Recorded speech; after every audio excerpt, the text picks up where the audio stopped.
কোনে কয় সপোনবোৰ মৰি যায় যেতিয়া নেকি মানুহ এজনৰ বয়স হয়। মোৰ কিন্তু হেৰাই যোৱা নাই, মোৰ কিন্তু মৰি যোৱা নাই সপোনবোৰ।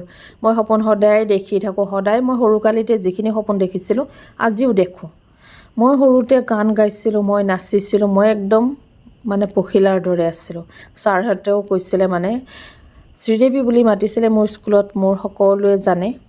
আৰু যিখিনিয়ে মোক জানে তেওঁলোকে জানিব মোৰ সপোন কিমান। মই স্মাৰ্ট আছিলোঁ, এবল আহিছিলোঁ, বেষ্ট প্ৰাইজ যিখিনি পঢ়াত আছিলে মই পাইছিলোঁ। কিন্তু কি ক'ব, দুখীয়া হোৱাটোৱে মোৰ কাৰণে অভিশাপ হৈছিলে। মই পঢ়িব নোৱাৰিলোঁ। মই ক্লাছ 8ত থাকোঁতে মই বিয়া হ'লোঁ।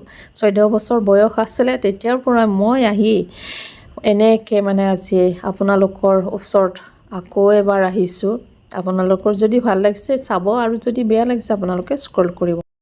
মই নিজক ভাল পাবলৈ লৈছোঁ, আৰু ভাল পাবলৈ কিয় ল'লোঁ জানেনে? বহুত ঘাত প্ৰতিঘাতৰ পিছত নিজক অকণমান চিনি পাইছোঁ।